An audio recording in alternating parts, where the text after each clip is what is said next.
Hi everybody, my name is Desiree Haley and I'm going to present to you a nice little herb named sage or Salvia Officinalis. Sage is from the mint family.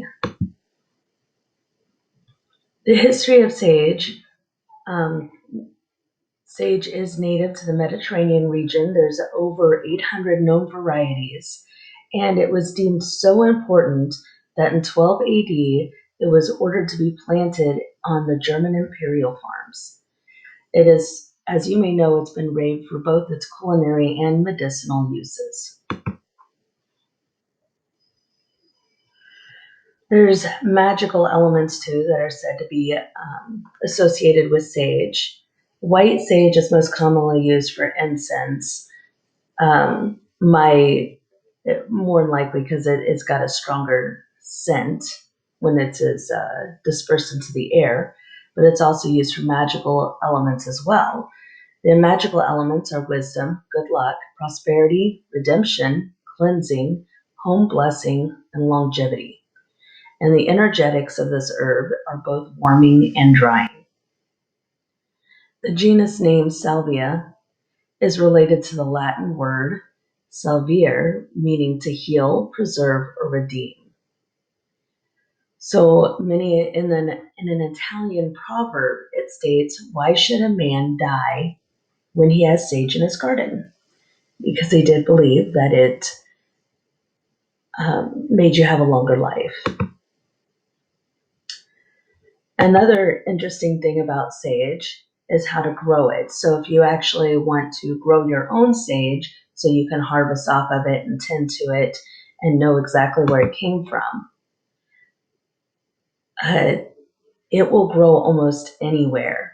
But to get the most flavorful leaf, you would want to have it in a lot of sunlight, even though it will grow in both part sun or full sun. It likes well-drained soil, much like lavender. So this does make it great for containers. If you are going to plant sage outside, you want to make sure that the ground temperature is at least 65 degrees. If you wanted to propagate the plant from another plant, um, you can do it from cuttings or what's called layering.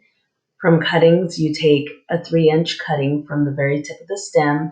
You apply a rooting hormone that you can get more than likely just online. Can't find much in stores anymore.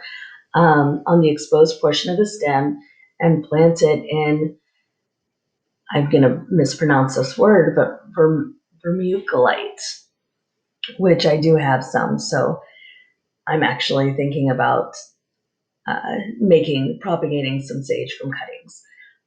It will take about 6 weeks for the roots. From layering, you take a long stem and carefully secure it along the soil with water, leaving 4 inches of the tip where the leaves are at free. In about a month, roots will form where the stem touches the ground, and you can just cut away from the main plant and transfer it into your own container. The soil, it likes, like I said, well-drained, sandy, loamy soil. The pH needs to be between a 6 and a 7. You don't want to over-fertilize because it will make the flavor less intense. So especially if you want to use it for cooking. Part to full sun. If growing indoors, keep near a sunny window. Again, you want that sunlight. Water. It's fairly drought tolerant herb, which I can attest to that because we, as here in Illinois, for the last 2 months, had only one short rain shower in 2 months, and she's still doing great. So if the soil is dry, you want to make sure the soil is dry before you give it a very thorough watering. And if you're going to grow multiple plants, you want to make sure that they're spaced about 24 to 36 inches apart because they are grown in a bush-like fashion.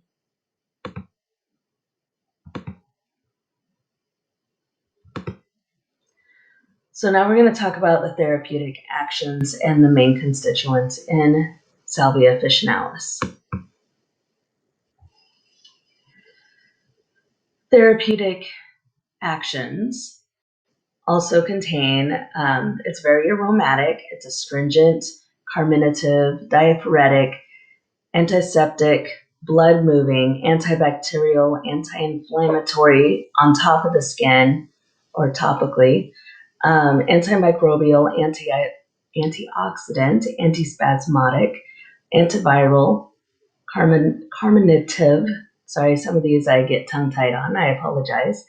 Immunagogue, expectorant, februge, nervine, which is a stimulant nervine, not a relaxing, a tonic, and vulnerary.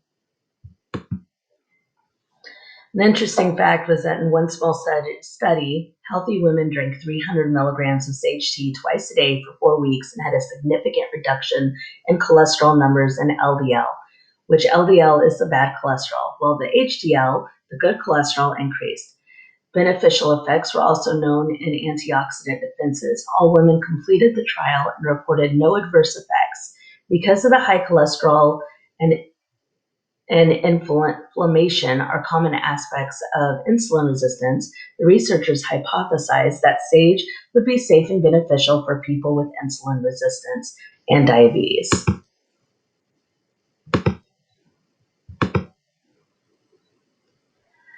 Sage contains variable quantities of volatile oil, or as you may know it, essential oil, tannins, resins, bitter principles, flavonoids, estrogenic substances, which is why it was used for fertility issues back in the day.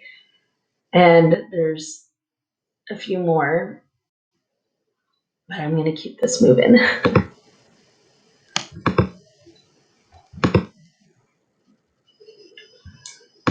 Indications and contraindications. Sage is not recommended in large amounts for pregnancy, and it can also dry up flow of the milk during lactation. It's not recommended in breastfeeding unless the mother is looking to wean off the child.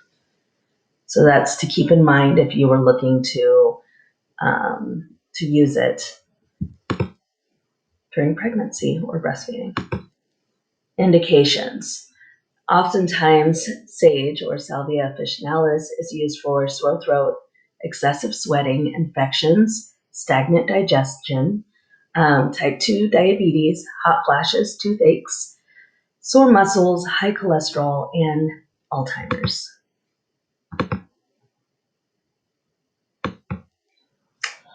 And that is all I have for you right now. And I was going to do a live face-to-face video, but for some reason, my computer was not letting me. So I do apologize about that. And I hope that I was able to teach you something that you may or may not have already known. Have a great day.